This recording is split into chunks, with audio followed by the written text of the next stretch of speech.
A while ago, Lynn Sherr talking about Judy Resnik, the other woman on board, the concert pianist, the mission specialist in this particular instance.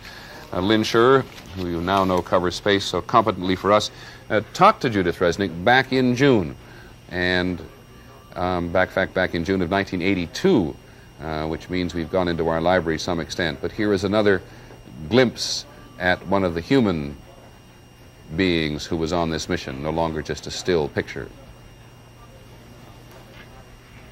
Joining us for our coverage of the space shuttle of STS-4 is Dr. Judy Resnik. Judy is one of the newer astronauts. She is a mission specialist, her specialty being electrical engineering, but who knows what she'll do when she gets in orbit. Judy, welcome. It's nice to have you. Thank you. One of the things we were talking about before is once these guys get up there and on orbit, they've got a very strange working day. It's a little bit different from what it's been in the past. Well, today they're going to take it easy. The only strange part about it is when they go to sleep and when they get up. They will get about 8 hours of sleep every night, but that will start tonight, for example, at 7:30 our time, having them get up about 3:30 in the morning. And that changes all week until it's earlier and earlier, right? We gradually move the wake-up time a little bit earlier so that on the landing day they have enough time to get up and get all the things done that they need to do before they deorbit to land at Edwards at 9 o'clock Pacific time. So those of us who are following it on mission control, if we're on astronaut time, we're getting up at 12, 1, 2, 3 in the morning and going to bed around dinner time. That's right. We're more tired than they are. The landing also, if they don't get their crosswind, it will be the first concrete runway landing. Is that correct? At the present time, that is the plan. While they're on orbit, we were talking before, one of the things you have studied has been the ARM, the remote manipulator system. What are they going to be doing different with the ARM this time when they're up there? Well, once again, we're going to be picking up a small instrumentation package that will measure the contamination around the orbiter, and this package is housed towards the back part of the orbiter. We are not going to actually let go of the monitor. We're just going to move it around in a pre-programmed sequence to measure the atmosphere that the orbiter puts out as it moves through the orbit. On later flights, the remote manipulator arm will be used to take large satellites, for example, out of the cargo bay and put them into orbit.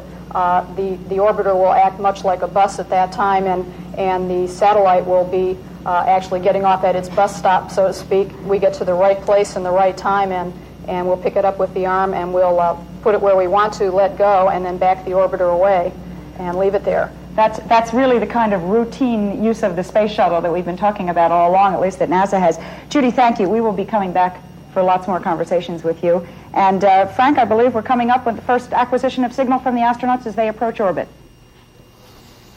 Well, there's a bit of history for you, among other things. Lynn Sherr, who's covered space for us since 1980, and the anchorman she was talking to then was Frank Reynolds, our most distinguished predecessor here at ABC News, who had a deep and abiding passion about space and who used to run off to Cape Kennedy at every single opportunity just to watch a mission. Lynn, Judy Resnik was one of 7 or 8 women in the program? Yeah, more, Peter. That first group was the small group, and they were really the pioneers. They were the ones who had to prove to the world, but most importantly to NASA. I think the world was ready for them before NASA was. Then, in fact, women could be astronauts, and what a wonderful job they have done.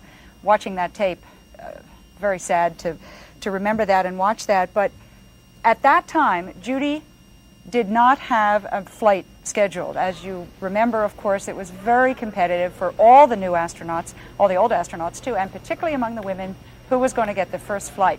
Sally Ride was named to the first flight for an American woman astronaut, and Judy got the next one. And part of what she was doing was being on very good behavior and doing her job very well, but she really wanted a mission. When she finally got her mission, of course, she was absolutely delighted, but listen to what she said. She said the orbiter at this point is behaving just like a bus. It's going to drop the satellite off at its bus station. That was in 1982, and she was prepared to think of shuttle flight as routine bus travel, if you will. Now, I know she knew perfectly well it was a lot riskier than that and a lot more complicated than that, but that's the terms in which she was thinking, and I think all of the astronauts. And I think the women are no different from the men in terms of getting used to it, taking the risk in stride, being perfectly aware of what they were doing, but giving it their all anyway. Very sad to see that. I may be getting an obvious answer, seeking an obvious answer here, but why do women have so much trouble convincing NASA that they were able to fly? Well, because the space agency originally began saying that they needed military pilots to fly their spacecraft.